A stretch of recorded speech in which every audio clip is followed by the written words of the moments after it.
नमस्कार, मतों का मंथन में आपका स्वागत है। मैं संजय मिश्र। आप देख रहे हैं हमारी खास पेशकश। अपने इस खास कार्यक्रम के जरिए हम 12 मई को होने वाले झारखंड की 4 सीटों पर चर्चा करने वाले हैं। ये सीटें हैं धनबाद, जमशेदपुर, सिंहभूम और गिरिडीह। 2014 के मुकाबले इस बार समीकरण थोड़ा अलग है। वामपंथियों को छोड़ दे तो महागठबंधन में एका है, एकजुट है महागठबंधन। बीजेपी के साथ एजेएसयू है। दरभंगा के दिग्गज कीर्ति आजाद धनबाद आ चुके हैं। बीजेपी ने अपनी सीट एजेएसयू को दे दी है। जीतने को लेकर सबके अपने अपने पुरजोर दावे भी हैं, लेकिन किन के दावों में कितनी सच्चाई है और हमारे राजनीतिक विश्लेषक इस पर क्या सोचते हैं, ये आप जरूर सुनिए।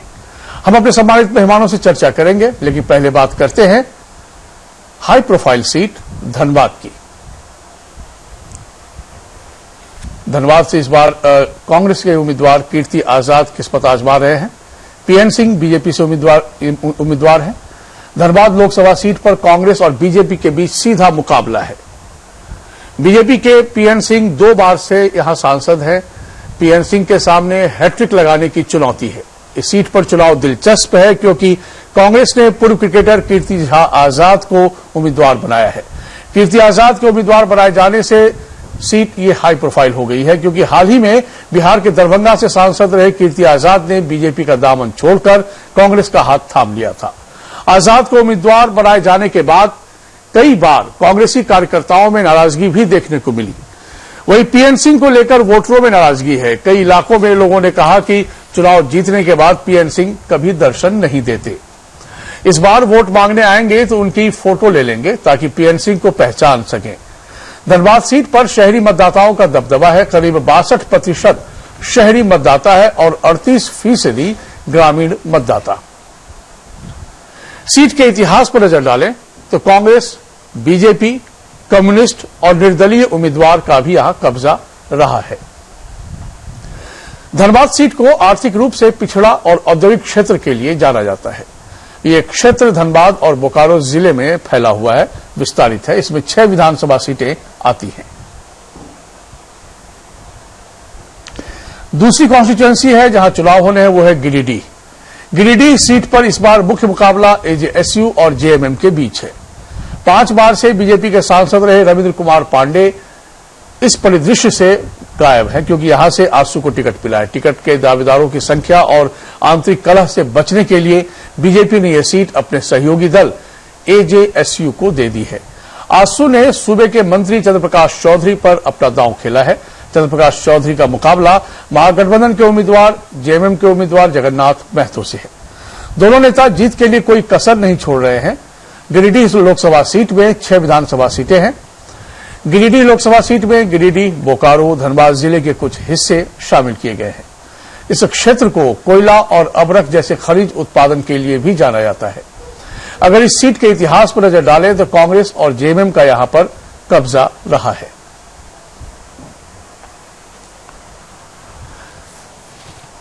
इन 4 में से 2 सीट धनबाद और गिरिडीह आमने सामने का मुकाबला है।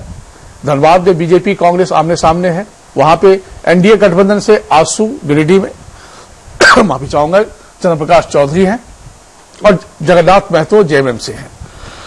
हमारे साथ मेहमान जुड़ चुके हैं केंद्रीय स्टूडियो में। डॉक्टर मुकेश सिंह, आपका बहुत स्वागत है। बहुत स्वागत है चंदन मिश्र जी, आप वरिष्ठ पत्रकार, राजनीतिक विश्लेषक हैं, आपका बहुत स्वागत है। और नवीन हमारे रांची ब्यूरो के ब्यूरो चीफ हैं, आपका बहुत स्वागत है। नवीन, धनबाद की बात करें तो वहां पर एक बात हमेशा लोग कहते रहे हैं कि जिस उम्मीदवार का विरोध होता है वो जरूर जीतता है। यानी कीर्ति आजाद की उम्मीदवारी का विरोध कांग्रेस ने खूब किया था।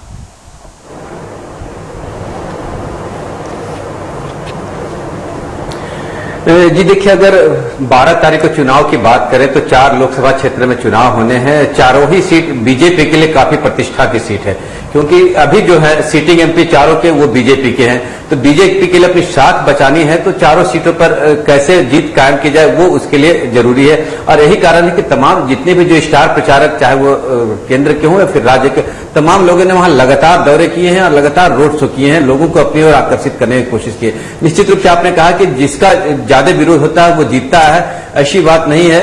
हालांकि पहले भी जिसका विरोध नहीं हुआ वो भी वहां उसमें जीते रहे हैं, लेकिन पीएन सिंह जो कि मुख्य रूप से बीजेपी के प्रत्याशी हैं, 2 बार से वो वहां से जीत चुके हैं, हैट्रिक बनाने की जुगत में है, लेकिन कई चुनौतियां उनके पास है। क्योंकि पिछली बार जब वो चुनाव लड़े थे तो निश्चित रूप से उनकी जीत सबसे ज्यादा हुई थी, लगभग 3 लाख मतों से वो जीते थे, लेकिन इस बार उतनी पाए कि नहीं, ये एक बहुत बड़ा सवाल है। हालांकि आमने सामने का टक्कर अवश्य है, लेकिन सिद्धार्थ गौतम जो कि सी मेंशन से आए हुए निर्दलीय प्रत्याशी के रूप में है, काफी अच्छा खासा प्रभाव मजदूर यूनियन पर उनका है, उनके परिवारों का है, उनके परिवार का है, और जितने भी वोट वो लाएंगे वो कहीं न कहीं पीएनसी के खाते से ही जाएगा। दूसरी बात है, पिछली बार जब चुनाव हुआ था तो जेवीएम और मार्क्सिस्ट दोनों ही वहां पर खड़े थे कैंडिडेट, और लगभग 2 लाख मत उनके तरफ से उनके खाते में आया था। निश्चित रूप से इस बार महागठबंधन के प्रत्याशी के रूप में कांग्रेस के कीर्ति आजाद है, बाहरी अवश्य है, बाहरी अवश्य कह के बीजेपी उन्हें बुझाने की कोशिश करे कि बाहरी है इसलिए बाहरियों को मत ना दिया जाए, लेकिन किस प्रकार से जो गठबंधन महागठबंधन से एकमात्र प्रत्याशी हैं तो कहीं न कहीं उनका फायदा उनको मिलेगा।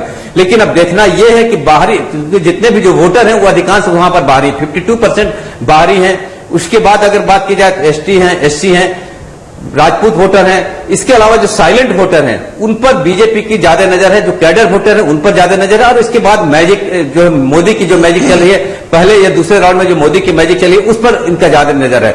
बावजूद इसके अगर हम कांग्रेस की बात करें तो बाहरी कैंडिडेट के रूप में उन्हें प्रोजेक्ट करने की कोशिश की जा रही है, लेकिन कहीं न कहीं वो बताने की कोशिश ये कर रहे हैं कि वो बोकारो में यहां पर उन्होंने नौकरी की है और अच्छा खासा समय यहां पर व्यतीत किया है।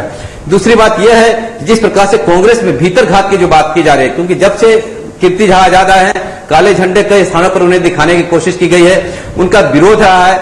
मुख्य रूप से ददई दुबे वहां से टिकट के जो है जबरदस्त प्रत्याशी थे, लेकिन उन्हें टिकट नहीं मिला, तो उनका यूनियन में भी कोलियरी क्षेत्र में उनका भी अच्छा खासा प्रभाव देखा जा रहा है। अब उस चीज को वो कितना सेंध लगा सकते हैं, उसे कितना साध सकते हैं, ये काफी हद तक कीर्ति आजाद की जीत हार पर तय करेगा।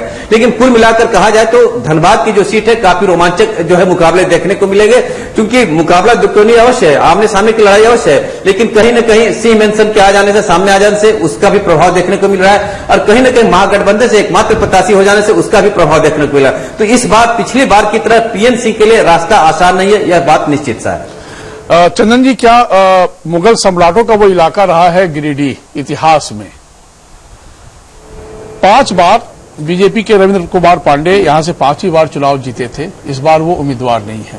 गठबंधन धर्म को निभाने के चक्कर में बीजेपी ने आजसू को वहां से टिकट दिया, और पहली बार चंद्रप्रकाश चौधरी वहां से किस्मत आजमा रहे हैं गिरिडीह से। कितना कठिन, कितनी चुनौती, क्योंकि जेएमएम का भी वहां पर ठीक ठाक अपना गढ़ है। बिल्कुल। गिरिडीह लोकसभा क्षेत्र देखें तो भाजपा का गढ़ रहा है, भाजपा वहां पे चुनाव जीतती रही है, लेकिन इस बार पूरा समीकरण उलट गया है। रविंद्र पांडे को टिकट न देकर भारतीय जनता पार्टी ने एक तरह से भाजपा समर्थकों को, कम से कम रविंद्र पांडे के समर्थकों को नाराजगी ही दी है, और आजसू के प्रत्याशी चंद्रप्रकाश चौधरी वहां से चुनाव लड़ रहे हैं तो एनडीए के उम्मीदवार के रूप में सामने, लेकिन अब रविंद्र पांडे का और बाकी एमएलए के जितने भाजपा के एमएलए हैं या भाजपा के नेता हैं उनका कितना समर्थन मिला है यह तो चुनाव परिणाम बताएगा। वहां पे एक चीज और सबसे महत्वपूर्ण देखने की बात है कि वहां पे जो इनके ओपोजिशन में जेएमएम के जो उम्मीदवार हैं उनको इस बार महागठबंधन का साथ है। महागठबंधन में पिछली बार झाविमो ने वहां उम्मीदवार दिया था, और कांग्रेस पार्टी का भी वहां पर इनका समर्थन मिल रहा है। तो एक तो जगन्नाथ महतो गिरिडीह खुद अपने आप में पिछली बार जो दूसरे नंबर पे थे, उन्होंने काफी अच्छी जो है संख्या में वोट हासिल किया था, लेकिन इस बार मुझे लगता है कि मुकाबला ज्यादा दमदार और रोचक इसलिए है कि जगन्नाथ महतो को इस बार अपने सहयोगी दलों का पूरा समर्थन मिल रहा है, जितना समर्थन शायद आजसू के उम्मीदवार को नहीं मिल रहा है। तो एक परेशानी वहां पे है कि आजसू को चौतरफा चुनौती का सामना करना पड़ रहा है, और वहां पे रविंद्र पांडे ऊपर से कितने खुश हैं, अंदर से कितने नाराज हैं, ये तो रविंद्र पांडे बताएंगे। और उनके समर्थक जाहिर है कि उनके टिकट नहीं मिलने से नाराजगी झेलनी पड़ सकती है, और ये उसका असर दिखाई पड़ रहा है। एक और मामला सामने आया, माधवलाल सिंह। माधवलाल सिंह बीजेपी में थे, गोमिया के विधायक, और माधवलाल सिंह ने स्पष्ट कह दिया कि हम भाजपा के साथ नहीं है, शाली नेता है अपने विधानसभा क्षेत्र में। पिछले बार जो उपचुनाव हुए उसमें गोमिया से झामुमो जीता, तो ये जीत जो है कहीं ना कहीं भारतीय जनता पार्टी के लिए बहुत बड़ी चुनौती थी कि उसने बाई इलेक्शन जो है वो अपने शासन में सीट हासिल नहीं कर पाना, उसके लिए एक बहुत बड़ी हार है।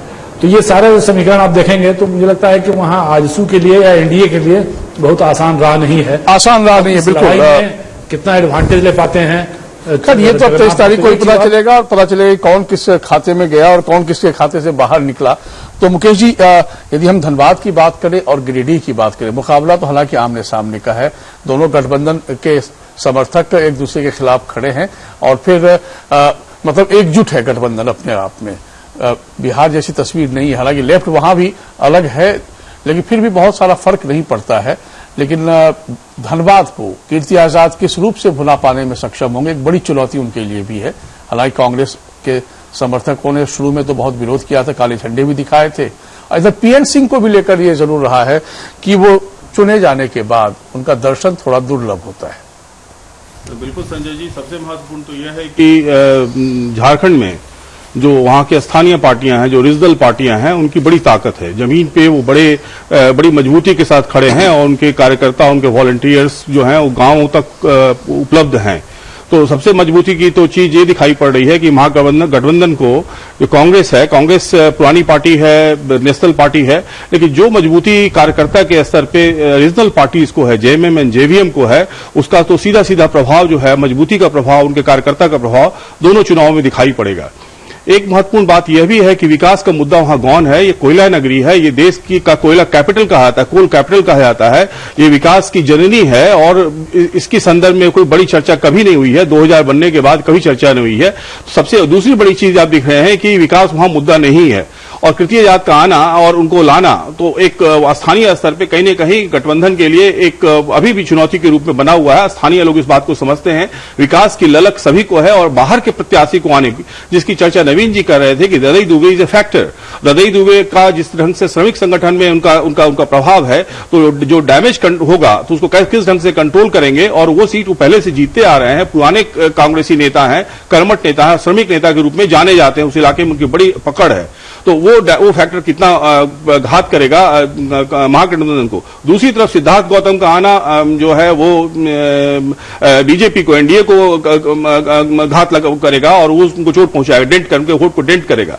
तो दोनों तरफ से जो है भीतर घात होगा, दोनों तरफ से चोटें पहुंचेंगी। तो किस ढंग से इस समीकरण को वहां स्थानीय स्तर पर लोग संभालेंगे, और वहां की जो मजबूती है काम, क्योंकि वहां एक बात को समझना होगा कि वहां अभी जिस ढंग से इस बात का नवीन जिक्र कर रहे थे कि कहीं ना कहीं पे चर्चा जो स्थानीय उम्मीदवारों से ऊपर उठ के नरेंद्र मोदी की चर्चा हो रही है। स्थानीय स्तर पे आप चाय की दुकानों में जाइएगा, कहीं और बैठे हुए जहां पे सभी लोग बैठे हुए हैं, तो ये एक फैक्टर किस ढंग से 12 तक ये अपना एक प्रभाव डालेगा, कितने परसेंट वोट पर प्रभाव डालेगा, वो भी देखने की बात होगी संजय जी।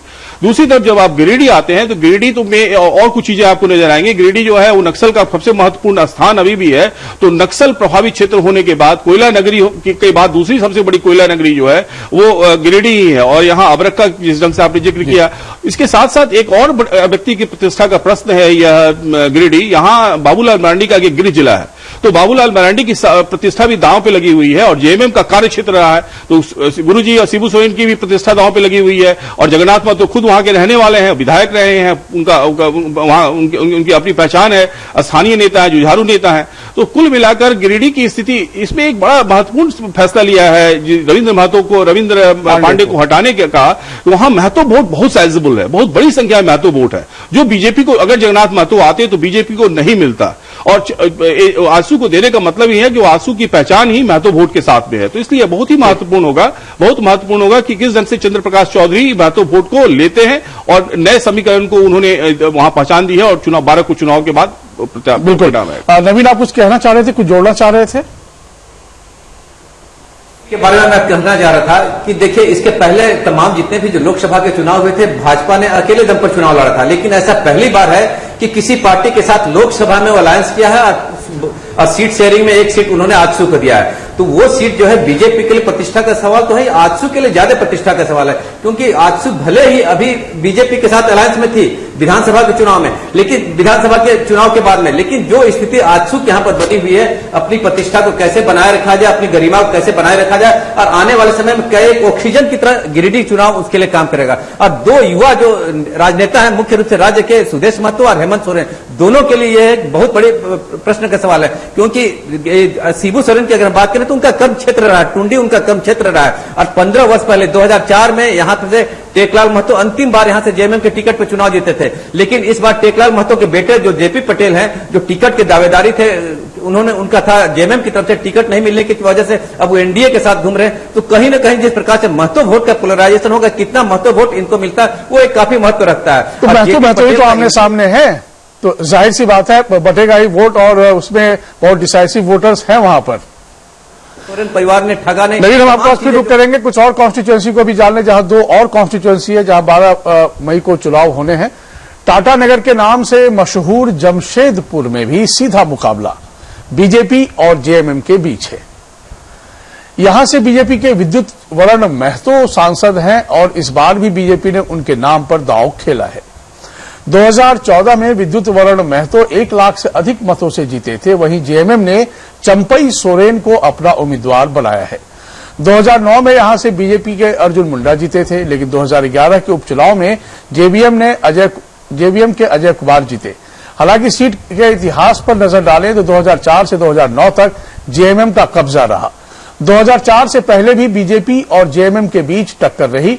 इस लोकसभा सीट में 6 विधानसभा सीटें आती हैं। दूसरी सीट है सिंहभूम की। सिंहभूम लोकसभा सीट पर जनता ने लगभग सभी दलों को अपना आशीर्वाद दिया है।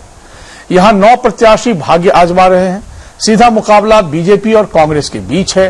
बीजेपी से उसके प्रदेश अध्यक्ष लक्ष्मण गिलुआ मैदान में हैं, तो कांग्रेस से गीता कोड़ा अपना किस्मत आजमा रही हैं। 2014 में गीता कोड़ा दूसरे स्थान पर थी और बीजेपी के लक्ष्मण गिलुआ वहां से चुनाव जीते थे।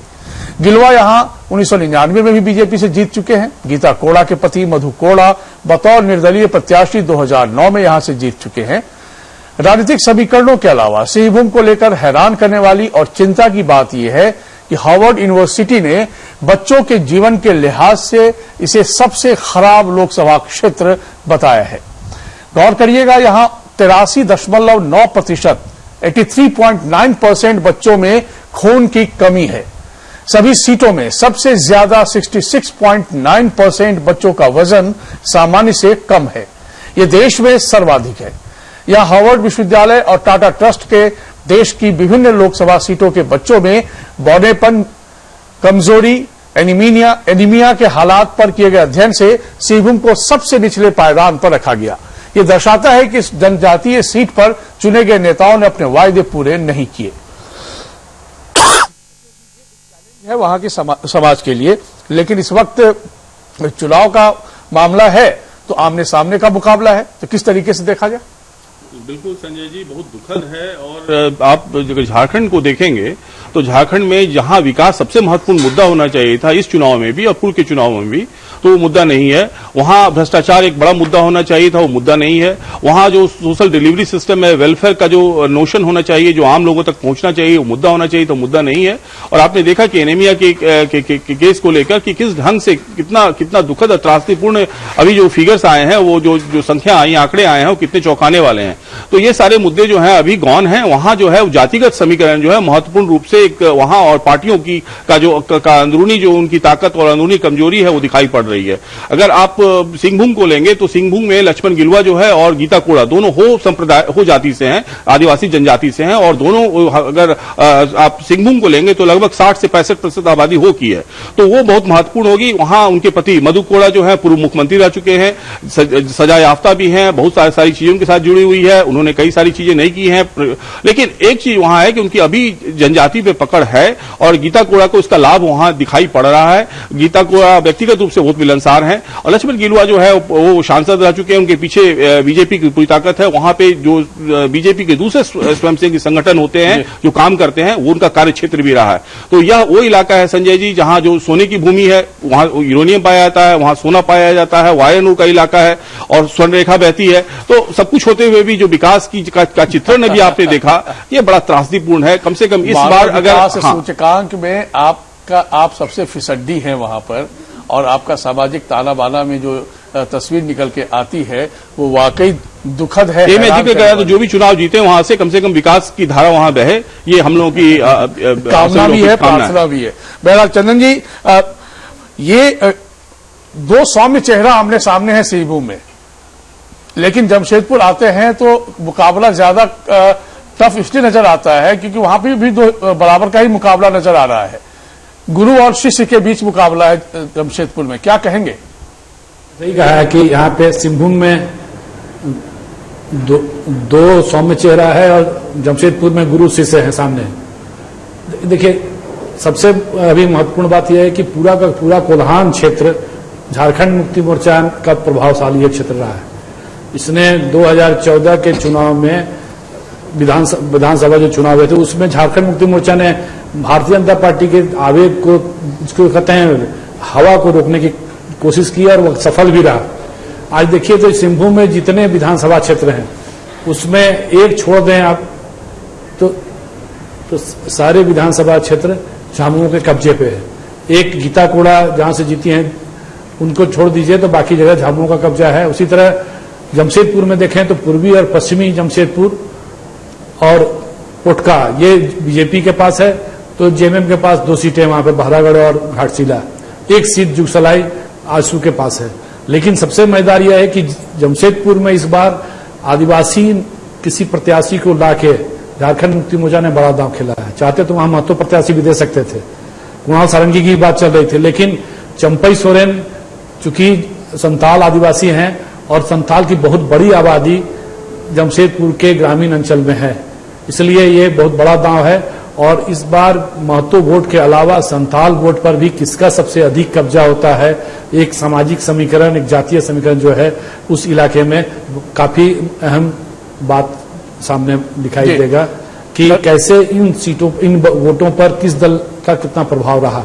ये तो गुरु शिष्य की लड़ाई की तो बात है ही, और शहरी क्षेत्र में भले भारतीय जनता पार्टी का प्रभाव दिख रहा है, लेकिन ग्रामीण क्षेत्रों में झारखंड मुक्ति मोर्चा का दबदबा कायम है। नवीन, क्या वाकई विकास कोई मुद्दा है क्या? क्योंकि यदि हम सिंहभूम की बात करें और वहां की सामाजिक तस्वीर जब सामने आती है तो वो रुलाती है, और वहां भी वायदे बहुत सारे हो रहे होंगे, चारों तरफ से हो रहे होंगे वायदे। और यहाँ जमशेदपुर, हालांकि वो शहरी इलाका तो बहुत अच्छा है, वो टाटा नगरी है, लेकिन उसके ग्रामीण अंचल की यदि हम बात करें तो वहां भी पिछड़ापन काफी पाया जाता है। तो मुद्दे क्या है और किस रूप में लोग मुखर हैं, और क्या फिर बीजेपी के लिए मोदी फैक्टर सिर्फ है या कुछ और भी कारण वहां पर मुंह चिढ़ा रहे हैं एक दूसरे को? जी देखिए, स्टील नगरी के रूप में विख्यात है वो जमशेदपुर, और मुकाबला काफी दिलचस्प होने वाला है। सबसे बड़ी बात तो संजय जी ये बताना चाहेंगे कि वहां पर कोई भी पार्टी का प्रत्याशी वही जीतता है जो कि बाहर से आता है। काफी जो इतिहास है पिछले 84 के बाद से, वो इतिहास मैं बताता हूं। कभी यहाँ पर नीतीश भारद्वाज जो कि महाभारत के पात्र हुआ करते थे वो यहाँ से जीते, तो कभी फिलहाल जिस प्रकार से विद्युत वरण महतो पहले जेएमएम में थे, उन्हें बीजेपी ने अपने पार्टी में प्रवेश कराया, उसके बाद वो जीते, और इस बार भी बीजेपी ने उन पर भरोसा जताया है। लेकिन सबसे बड़ी बात तो है, चंदन जी ठीक ही बता रहे थे कि जिस प्रकार जो वहां संथाल लोगों की जो संख्या है, जनजातियों की संख्या, वो ग्रामीण क्षेत्र में काफी है, और यही कारण है कि जेएमएम उनको टिकट दिया है। वोट है वो भी काफी डिसाइसिव फैक्टर माने जाते हैं, और यही कारण है कि जिस प्रकार से आजसू का आना, बीजेपी के साथ आना, और आजसू जिस प्रकार से कंधे से कंधा मिलाकर चल रहा है, उसका कहीं ना कहीं फायदा विद्युत वरण महतो को मिलेगा। और जो 4 सीटें जहां 12 तारीख को चुनाव होने हैं, जो सबसे सेफ सीट जो माना जा रहा है बीजेपी के लिए, वो जमशेदपुर ही फिलहाल माना जा रहा है। हालांकि जबरदस्त टक्कर है, इससे इनकार नहीं किया जाता, लेकिन बीजेपी मानती है कि वो सेफ सीट है। मुद्दे कई हैं, अगर हम शहरी क्षेत्रों की बात करें तो निश्चित रूप से विकास मायने रखता है, लेकिन मोदी फैक्टर शहरी क्षेत्र में अवश्य, लेकिन ग्रामीण क्षेत्र में जेएमएम कहीं ना कहीं सीएनटी एसपीटी एक्ट के माध्यम से, जल जंगल जमीन के माध्यम से कहीं ना कहीं जो आम आदिवासी है उसे गोलबंद करने में लगा हुआ है। हेमंत सोरेन लगातार वहां पर जो है दौरा कर रहे हैं। सीधी सी बात यह है कि जब भी वहां पर जो बातें हो रही हैं, तमाम चीजें गौण हो जा रही हैं, चाहे जल जंगल, चाहे सिंचाई की बात हो, चाहे रोजगार की बात हो, चाहे अन्य चीजें। अगर प्रधानमंत्री मोदी भी आए तो वो जल जंगल जमीन की उन्होंने बात की, राहुल गांधी भी आए तो उन्होंने जल जंगल जमीन की बात की, जल जंगल जमीन अपना होगा। सीधी सी बात है, आम आदिवासियों के दिल से लेकर वोट तक कैसे पहुंचा जाए ये इन्हें अच्छी तरह से पता है। लेकिन जल जंगल जमीन की बात अलग हो, लेकिन सीएनटी एसपीटी एक्ट के माध्यम से कहीं ना कहीं जेएमएम जो है आदिवासियों तक पैठ बनाने में इस बार कहीं ना कहीं सफल होती दिखाई दे रही है। और सिर्फ चाईबासा में नहीं, या फिर आसपास के जितने भी अनुसूचित जनजाति क्षेत्र में तमाम स्थानों पर ये चीजें देखने को आई है। जिस प्रकार से आदिवासियों जो पहले मुख्य रूप से बीजेपी का वोट बैंक माना जाता था, और यही कारण है कि 2014 में उन्हें काफी सफलता मिली थी। 14 में से 12 सीटें इनके हिस्से में आया था। अब सिर्फ 2 सीटें दुमका और राजमहल वो जेएमएम के खाते में गए थे, लेकिन जो 5 सीटें मुख्य रूप से जो सुरक्षित सीट है एसटी के लिए, वहां पर बीजेपी ने खाता अपना खोला। तो जाहिर सी बात है कहीं ना कहीं जेएमएम आदिवासियों तक पैठ बनाने में इस बार सफल रहा। और यही कारण है कि जल जंगल जमीन ग्रामीण क्षेत्र में मुख्य रूप से विकास के मुद्दे हैं, विकास की जो बातें हैं, और विकास की जो बातें वो कहीं ना कहीं शहरी क्षेत्र तक आगे सीमित हो जाती है। मोदी का फैक्टर अवश्य है जिसका कहीं ना कहीं फायदा होता दिखाई दे रहा है बीजेपी को, और बीजेपी इसी को लेकर आगे बढ़े, चाहे चाईबासा हो, चाहे अगर हम जमशेदपुर की बात करें। लेकिन अगर हम चाईबासा की भी बात कर लेते हैं, जहां पर गीता कोड़ा और गिलवा में सीधा टक्कर है, सीधी सी बात यही है कि जबरदस्त टक्कर दिखाई अवश्य दे रहा है, लेकिन जेएमएम के जो विधायक हैं उनका कितना साथ गीता कोड़ा को मिल पाता है, जीत और हार काफी हद तक इसका गठबंधन की एकजुटता बहुत कुछ निर्भर करती है जीत और हार के बीच। बहरहाल मुकेश जी, क्या आपको लगता है कि झारखंड में खोने के लिए सिर्फ बीजेपी के पास है, पाने के लिए सभी के पास है? क्योंकि 14 में से 12 में पार्टी ने 2014 में कामयाबी हासिल की थी। बिल्कुल, ये बहुत प्रासंगिक है, क्योंकि अभी तक जो चुनाव हुए थे 2004 के बाद 2019 का जो चुनाव हो रहा है, पहली बार आप जो विपक्षी दल है उनमें गठबंधन देख रहे हैं, उनमें एकजुटता देख रहे हैं, और 2004 के परिणाम को देखेंगे। अगर उस परिणाम की पुनरावृत्ति होती तो रिवर्स हो जाता है, लेकिन वैसा नहीं दिखाई पड़ रहा है। और सबसे महत्वपूर्ण बात जो अभी हम लोग जमशेदपुर की चर्चा कर रहे थे, वहां साइजेबल महतो वोट है, और वहां शैलेंद्र महतो, फिर सुनील महतो, ये काफी बड़ा एक वर्ग था जो जेएमएम का था। लेकिन जिस ढंग से वहां भारतीय जनता पार्टी ने महतो वोट को कॉर्नर किया है और विद्युत चरण महतो को आगे लाया है, तो वहां अगर आप देखेंगे तो अगर महतो वोट जितना वहां अगर संथाल वोट है तो उतना ही महतो वोट भी है। तो अगर महतो वोट को आप कॉर्नर कर लेते हैं, और दूसरी तरफ जो अगर आपको जो जनरल वोट आता है तो बहुत साइजेबल हो जाता है, बहुत डिसाइसिव हो जाता है। तो चंपई सोरेन पुराने नेता हैं, जेएमएम के बहुत पुराने और कद्दावर नेता हैं, स्थानीय नेता हैं, तो उनकी प्रतिष्ठा खुद दांव पे है। और सबसे महत्वपूर्ण संजय जी, वहां कई मंत्री और मुख्यमंत्री की प्रतिष्ठा दांव पे है, पूर्व मुख्यमंत्री की प्रतिष्ठा दांव पे है। उस इलाके से रघुवर दास हैं, खुद वहां जमशेदपुर से विधायक हैं, सरजू राय जी हैं, वहां से विधायक हैं, वहां से अर्जुन मुंडा वहां से वहां जुड़े हुए, जमशेदपुर से जुड़े हुए हैं। तो ये बीजेपी के लिए बहुत ही महत्वपूर्ण सीट होगी, और उसको चुनौती जिस ढंग से जेएमएम दे रही है तो कोई भी परिणाम दिखाई पड़ सकता है। तो कुल मिलाकर चंदन जी, ये कहा जाए कि मुश्किलें चहुं ओर है, कोई भी आराम नहीं कर सकता, और कोई ये दावा नहीं कर सकता कि हां हम ही किला फतह करेंगे। बिल्कुल, एकदम इस बार झारखंड में कोई भी दल किसी के लिए रास्ता आसान नहीं है, चाहे मोदी लहर हो या न हो। स्थिति यही है कि सारे जितने प्रत्याशी हैं, गठबंधन है, चाहे एनडीए का हो चाहे महागठबंधन हो, इनको एक एक चौहद्दी नापने में जितनी परेशानी हो रही है और पसीना बह रहा है, इसका आप देख लीजिए कि प्रधानमंत्री उधर एक तरफ, इधर राहुल गांधी दूसरे तरफ, ये हर चाह रहे हैं कि हर कंस्टिट्यूएंसी में हम पहुंच पाए, ना हो तो हमारे सेकंड लाइन के जो नेता हैं वो पहुंचे, नहीं तो थर्ड लाइन के नेता पहुंचे। तो ये इस तरह आसान नहीं है। फिलहाल बहुत शुक्रिया चंदन जी आपका, बहुत धन्यवाद मुकेश जी आपका, बहुत धन्यवाद नवीन आपका तमाम मामलों में अपडेट देने के लिए। तो मतों के मंथन में तो फिलहाल इतना ही, लेकिन 12 मई में जिन 4 सीटों पर झारखंड में चुनाव हो रहे हैं उसको आप समझ लीजिए कि ये चारों प्रतिष्ठित सीट है बीजेपी के लिए, क्योंकि यहां पर फिर से सफलता दोहराना वाकई एक चुनौती है। और उधर महागठबंधन की जो एकजुटता है उस पर भी अग्नि परीक्षा जैसी स्थिति बनी हुई है, क्योंकि बाहर से देखने में सब अच्छा लगता है, यदि अंदर से भी सब अच्छा है तो वाकई एनडीए के लिए वहां पर कठिनाइयां थोड़ी ज्यादा होंगी। फिलहाल इतना ही, नमस्कार।